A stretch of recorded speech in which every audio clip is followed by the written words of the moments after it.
Hey guys, wow, it's been a long time since I've done one of these videos, daily drive ones. Don't know why I stopped doing them. I think it's just the routes started getting a bit repetitive, so I didn't want to bore you guys. So I think today we're going to do a little bit of hazard perception. Have a look at this lady in front. She might be moving out, but she's not signaling, so I'm going to have a look around.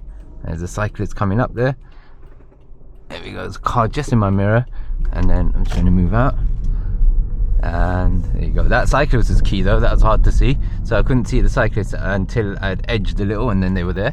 There we go. The bus is signaling in. No cyclists around them there, and off we go. All right, more hazards. All right, parked car in front of them.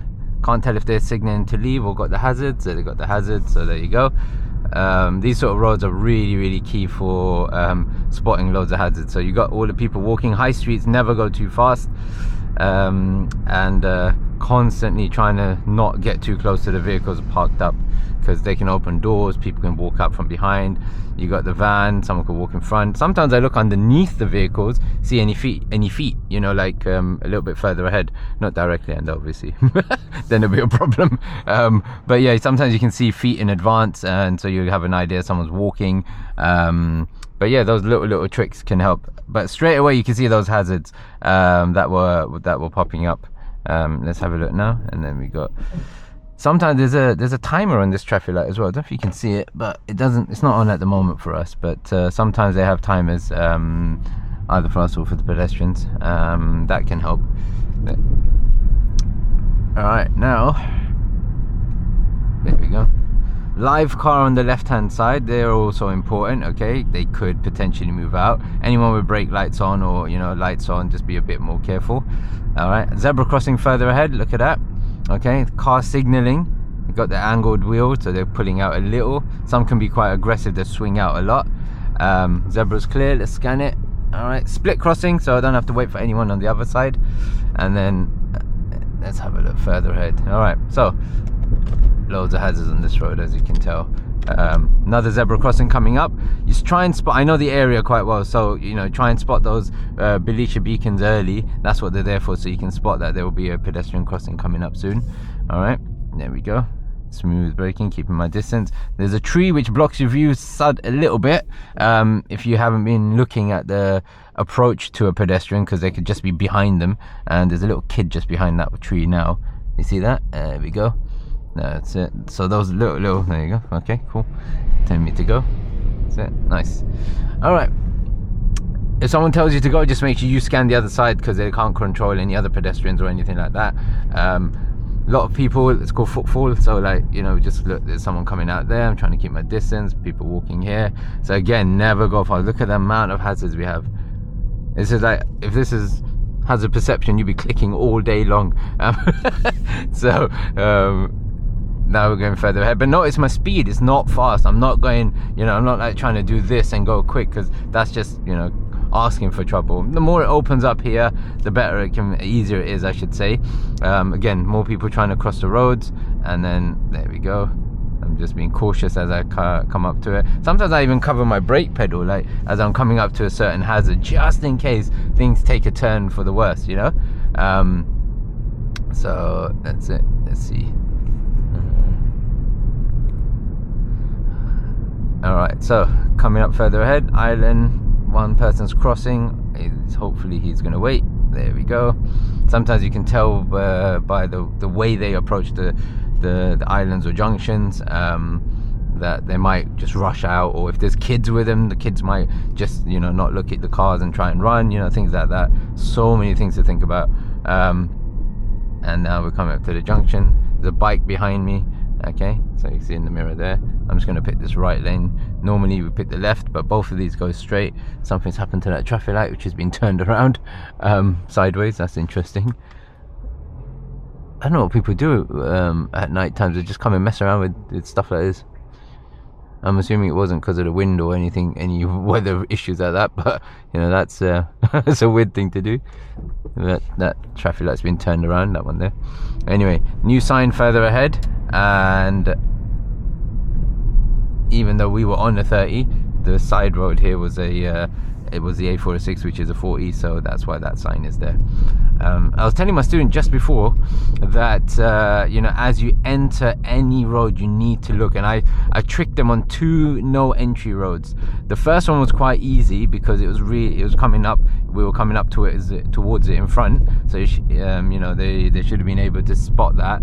But the second one was a bit trickier because on the side road. But there's 2 ways to spot the no entries. One is the sign telling you obviously no entry with the red circle with the white line going across it, and then the other way is on the ground. You will see double lines, you know, spanning the whole lane. That means you cannot enter at any area or section. I'll show you here. There's one road you'll see in a second, which will be a no entry first section, and then the entry is on the second section, and it's this road on the right. So if I asked you to turn right, you can see the no entry sign there on the island, but look on the ground also, it's got the double line for the give way for them to come out. There's no way for me to enter, no single line over there. So if I look over there, and you can see it, there you go, and the entry would be this road here. Okay, so that's just something to keep in mind, just in case you didn't know. I'm sure you guys knew, but now we're gonna have a look. I can't see behind that car. That guy didn't signal, so that's dodgy. Can't see behind them. That car's signaling now.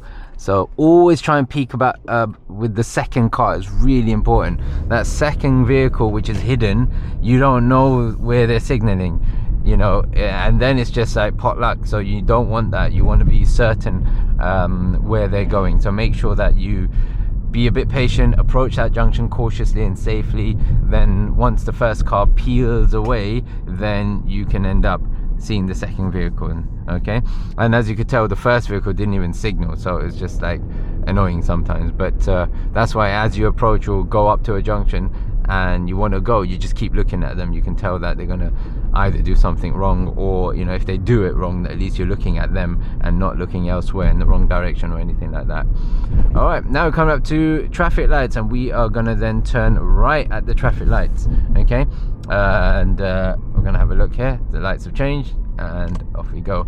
I was saying the other day, actually, there's a couple of videos I was doing with my good friend Bobby, which a lot of people seem to have liked, and we haven't had time to meet up lately, but I want to do like a mock test with him, so he does the driving test while I assess him. Obviously he'll ace it, but let's see. Nothing like pressure to make him mess up, but yeah, it'll be good for us to try and collaborate with that as well. And maybe I might put this camera on his head, just so that, you know, you can see how much he checks, because he does do a lot of checking, because he's a fantastic driver. He's better than me. So you know, that's something we might do. So let's see. Hopefully we get those done. It's just all about time and meeting up. But now we've got this junction. You can see on the ground, you got the arrows there. All right.